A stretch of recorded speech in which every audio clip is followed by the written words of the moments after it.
নমস্কার বন্ধুরা, আপনারা কি কখনো প্রেসার কুকারের মধ্যে হলুদ দিয়ে দেখেছেন? গরম ভাতের মধ্যে আপনারা গ্লাস দেবেন কিসের জন্য? গ্রেটারের মধ্যে আপনারা চিরুনি ঘষে দেখেছেন কি হতে পারে? ছুরি বটির সাহায্য ছাড়াই কিভাবে আপনারা পেঁয়াজ কুচি করে নেবেন? দেশলাই কাঠির সাহায্যে আপনারা কি কখনো ছোট্ট সাইজের সূচের মধ্যে সুতো পরিয়ে দেখেছেন? তাছাড়াও আপনাদের কাছে শেয়ার করব আরও বেশ কিছু ছোট ছোট ইউজফুল কিচেন টিপস। চলুন দেখে নেওয়া যাক আজকের প্রথম টিপসটা। আমি এখানে নিয়েছি একটা কোল্ড ড্রিঙ্কসের বোতল। আপনারা চাইলে এখানে জলের বোতলেরও ব্যবহার করতে পারেন, তবে বোতলের মধ্যে আপনারা কি কখনো সেলোটেপ লাগিয়ে দেখেছেন? কি হতে পারে? আমি এখানে একটা সেলোটেপ নিয়েছি, বোতলের মধ্যে এভাবে লাগিয়ে নিয়েছি। তবে সেলোটেপের যে আঠার অংশটা থাকে সেটা কিন্তু ওপরের দিকে এইভাবে করে রাখতে হবে। এবার কাঁচির সাহায্যে আমি এটাকে কেটে নিয়েছি। কি কাজে এটা ব্যবহার করবেন? আমরা যে জামা কাপড়গুলো ব্যবহার করে দেখবেন অনেক সময় কি হয়, কিছুদিন ব্যবহার করার পর তুলো উঠো হয়ে যায়, যেটা দেখতেও বাজে লাগে। জামা কাপড় নতুন থাকলেও অনেক সময় আমাদের কিন্তু পরতে ইচ্ছা করে না। বোতলের মধ্যে এইভাবে করে স্যালোটেপ লাগিয়ে সেই জামা কাপড়ের মধ্যে যদি এইভাবে করে কিছুক্ষণ আপনারা নাড়াচাড়া করে ঘুরিয়ে নিতে পারেন, তাহলে দেখবেন যে তুলো উঠো অংশগুলো থাকে সেটা কিন্তু স্যালোটেপের মধ্যে আটকে যাবে। আশা করছি টিপসটা কাজে আসবে। আমি এখানে নিয়েছি একটা পেজ বা পেপারের মধ্যে আপনারা কি কখনো হ্যান্ড ওয়াশ দিয়ে দেখেছেন? কি হতে পারে? আমি এখানে একটা পেজের টুকরো নিয়েছি, আপনারা চাইলে পেপারেরও ব্যবহার করতে পারেন। সামান্য পরিমাণের হ্যান্ড ওয়াশ দিয়েছি। একটা পুরনো ব্রাশের সাহায্যে হ্যান্ড ওয়াশটাকে এই পেজের মধ্যে ভালো করে লাগিয়ে নিয়েছি। এবার এটাকে শুকানোর জন্য আমি কিছুক্ষণ হাওয়াতে রেখেছিলাম আর শুকিয়েও এসেছে। এবার এইভাবে ছোট্ট করে একটু মুড়িয়ে নিয়েছি, আর নিয়েছি এখানে কাঁচির সাহায্যে বেশ কিছুটা ছোট ছোট টুকরো করে নিচ্ছি। এটা আপনারা কি কাজে ব্যবহার করবেন? আমরা অনেকে দেখবেন ঘুরতে যাই, বাসে ট্রেনে অনেক সময় ট্রাভেল করি, হাত ধোয়ার জন্য আমরা পেপার সোপের ব্যবহার করি, যেটা অনেকটা দাম দিয়ে কিনতে হয়। হাতের কাছে যদি পেপার সোপ না থাকে, বাড়িতেই এইভাবে খুব সহজেই পেপার সোপ বানিয়ে নিতে পারেন। তো দেখতেই পাচ্ছেন কতটা সুন্দর ফেনা হচ্ছে। আশা করছি আপনাদের টিপসটা কাজে আসবে। ভালো লাগলে অবশ্যই একটা লাইক করবেন। কখনো কাচের জারের মধ্যে তেজপাতা দিয়ে দেখেছেন? কি হতে পারে? এই ধরনের কাচের জারে আমাদের আচার, জ্যাম, জেলি এই ধরনের জিনিস নিয়ে আসা হয়ে থাকে। তবে যখন জিনিসটা শেষ হয়ে যায়, আমরা এই জারগুলো ভালো করে ধুয়ে অন্যান্য জিনিস রাখি। তবে আচার, জ্যাম, জেলি যেটাই থাকুক না কেন, তার স্ট্রং গন্ধটা সহজে যেতে চায় না। অন্যান্য জিনিস রাখলে তার মধ্যেও গন্ধটা চলে আসে। তো আপনারা কি করবেন, একটা তেজপাতা একটু জ্বালিয়ে নেবেন, তারপর কাচের জারের মধ্যে দিয়ে ঢাকনাটাকে লাগিয়ে 5 মিনিট মতো রেখে দেবেন। দেখবেন 5 মিনিট পর তেজপাতার যে ধোঁয়াটা থাকে কাচের জারের মধ্যে হয়ে যাবে।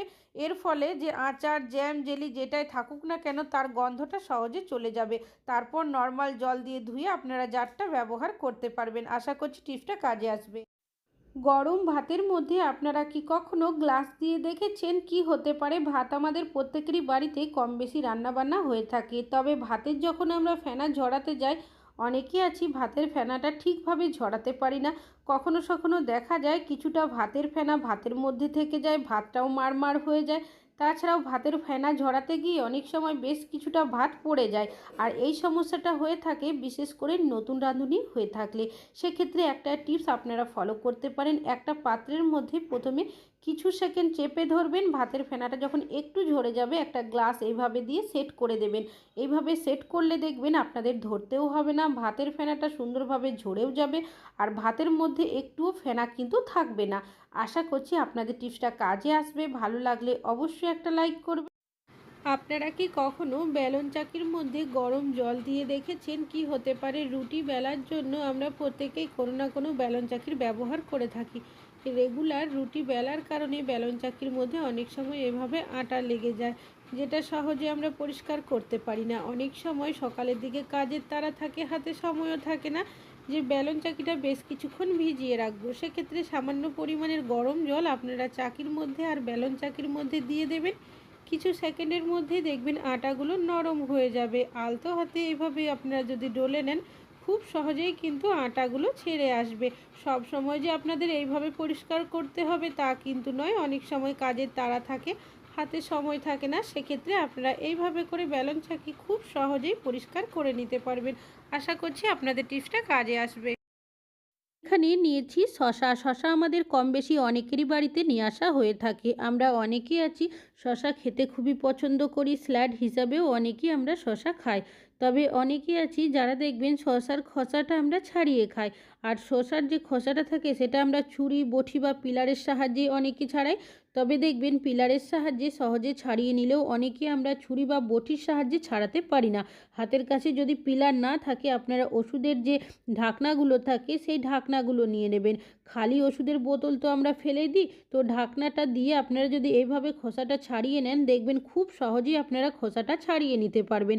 আশা করছি আপনাদের টিপসটা কাজে আসবে। ভালো লাগলে লাইক করবেন। এখন চলে যাচ্ছি পরবর্তী টিপসে। এখানে নিয়েছি বেশ কিছুটা ভাতের ফেনা। গরম ভাতের ফেনাটা কিন্তু আমরা প্রত্যেকেই ফেলে দিই, কেউই কিন্তু কোনো কাজে ব্যবহার করি না। কি কাজে ব্যবহার করবেন? সামান্য পরিমাণের লবণ দিয়েছি সামান্য পরিমাণের ডিটারজেন্ট পাউডার। দুটো উপকরণকে খুব ভালোভাবে মিশিয়ে নেব। আমরা প্রত্যেকেই দেখবেন কিচেনের মধ্যে বিভিন্ন ধরনের কিচেন টাওয়াল বা কাপড়ের ব্যবহার করে থাকি, আর এগুলো যদি মাঝে মধ্যে পরিষ্কার করা না হয় নোংরা ময়লা তো হয়ই, নানা জীবাণু ব্যাকটেরিয়াও বাসা বাঁধে। তো আপনারা এইভাবে মিশ্রণ বানিয়ে ডুবিয়ে রেখে দেবেন 5 মিনিটের জন্য। লবণ দেওয়ার কারণে যদি কোনো জীবাণু ব্যাকটেরিয়া থাকে সেটা বেরিয়ে আসবে।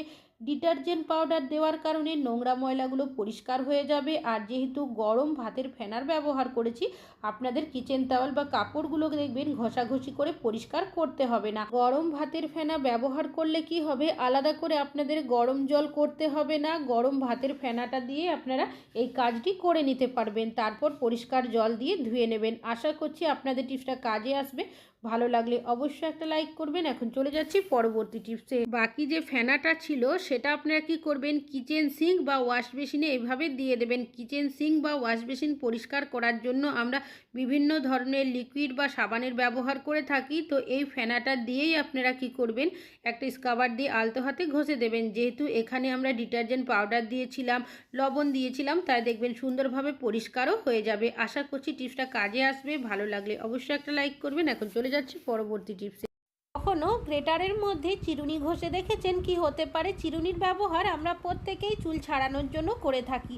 তবে যখন আমাদের নতুন চিরুনি কিনে নিয়ে আসা হয়, নতুন চিরুনির যে দাঁড়ের মতো অংশগুলো থাকে সেগুলো অনেকটাই ধারালো থাকে, যার কারণে যখনই আমরা নতুন চিরুনি দিয়ে এভাবে চুল ছাড়াই মাথার মধ্যে অনেক সময় ব্যথা লাগে, অনেকেরই দেখবেন রক্তও বেরিয়ে যায়, বিশেষ করে বাচ্চাদের তখন কান্নাকাটিও করে। তো যখনই আপনারা নতুন চিরুনি কিনে নিয়ে আসবেন, চুল ছাড়ানোর আগে একটা কাজ করে নেবেন, নিয়ে নেবেন একটা গ্রেটারের মধ্যে আপনারা এইভাবে যদি ঘষে নিতে পারেন চিরুনিটাকে, তাহলে কি হবে, যে দাঁড়ের মতো অংশগুলো থাকে ধারালো সেটা দেখবেন অনেকটাই ঠিক হয়ে যাবে। তারপর যদি আপনারা এই চিরুনি দিয়ে চুল ছাড়ান তাহলে মাথার মধ্যে লাগবেও না, আর বাচ্চাদের দেখবেন আর রক্তও বেরোবে না। আশা করছি টিপসটা কাজে আসবে।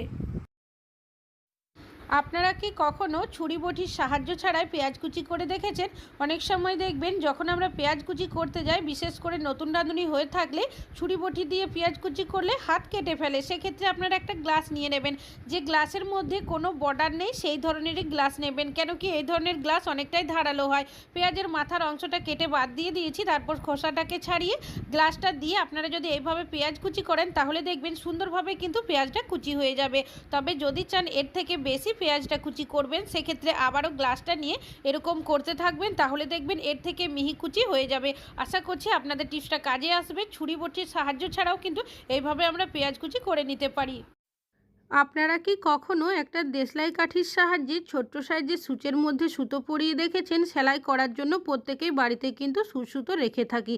তবে যখন আমরা ছোট্ট সাইজের সূচের মধ্যে সুতোটা পরাতে যাই দেখবেন সহজে কিন্তু পরাতে পারি না। কেন কি সূচটা এতটাই ছোট থাকে, বিশেষ করে বাড়িতে যদি বয়স্করা থাকে সেক্ষেত্রে অনেকটাই সমস্যার মধ্যে পড়তে হয়। এখানে একটা তার নিয়েছি, তারটাকে এইভাবে ছোট্ট করে মুড়িয়ে নিয়েছি। আমাদের অনেকেরই বাড়িতে তো ইলেকট্রিক্যাল তার বা চার্জারের তার রয়েছে, সেগুলো আপনারা ব্যবহার করতে পারেন। দেশলাইয়ের কাঠির মধ্যে আমি তারটাকে দিয়েছি। তারপর এই তারটা যাতে দেশলাইয়ের কাঠি থেকে খুলে না যায় সেলোটেপ দিয়ে খুব ভালোভাবে এইভাবে পেঁচিয়ে নেবেন। এবার আপনারা কিভাবে ছোট্ট সাইজের সূচের মধ্যে সুতোটা পরাবেন চলুন দেখে নেওয়া যাক। যে সুচটা রয়েছে প্রথমে আপনারা তারটার মধ্যে সুচটাকে এইভাবে করে পরিয়ে দেবেন। এবার যে তারের ছোট্ট ইউয়ের মতো অংশটা থাকে তার মধ্যে কিন্তু সবার প্রথমে আপনারা এইভাবে সুতোটাকে পরাবেন। সুতোটা যখন পরিয়ে নেওয়া হয়ে যাবে সুচটা এইভাবে টেনে নিলেই দেখবেন ছোট্ট সাইজের সুচের মধ্যে আপনারা কিন্তু খুব সহজেই সুতোটা পরিয়ে নিতে পারবেন। আর আপনারা দেখতেই পাচ্ছেন যে কতটা সুন্দর টুলটা তৈরি হয়েছে। একদম ছোট্ট সাইজের সুচের মধ্যেও কিন্তু এইভাবে সুতোটা পরিয়ে নিতে পারি। প্রেসার কুকারের মধ্যে সামান্য হলুদ দিয়ে দেখেছেন কি হতে পারে। আমরা প্রেসার কুকারের ব্যবহার প্রত্যেকেই করে থাকি রান্নাবান্নার জন্য। তবে যখন দেখবেন আমাদের গ্যাস শেষ হওয়ার থাকে বা অনেক সময় গ্যাসের বার্নার জাম হয়ে গেলে বার্নার দিয়ে একটা কালি বের হতে থাকে, যার কারণে প্রেসার কুকারের মধ্যে এভাবে লালচে বা কালচে দাগ পড়ে যায়, যেটা আমরা সহজে পরিষ্কার করতে পারি না, অনেকটাই ঘষা মাজা করতে হয়। তো আপনারা কি করবেন, দিয়ে দেবেন সামান্য পরিমাণের বেকিং সোডা, আর দিয়ে দিচ্ছি এখানে কিছুটা পরিমাণের হলুদ গুঁড়ো। এখানে হলুদ অবশ্যই ব্যবহার করবেন। এখানে নিয়েছি এক টুকরো লেবু, কিছুটা পরিমাণে লেবুর রসের মধ্যে দিয়ে তারপর সব উপকরণগুলো এভাবে মিশিয়ে প্রেসার কুকারের মধ্যে হালকাভাবে যদি ঘষে দিতে পারেন, তাহলে দেখবেন যে লালচে বা কালচে দাগ হয়ে যায় সেই দাগ কিন্তু সম্পূর্ণ উঠে পরিষ্কার হয়ে যাবে। যদিও আমার প্রেসার কুকারের মধ্যে খুব বেশি দাগ ছিল না, অনেকেরই দেখবেন অতিরিক্ত লালচে বা কালচে দাগ হয়ে যায়, সেক্ষেত্রে এই টিপসটা ফলো করবেন, দেখবেন একদম পরিষ্কার হয়ে যাবে। আশা করছি টিপসটা কাজে আসবে।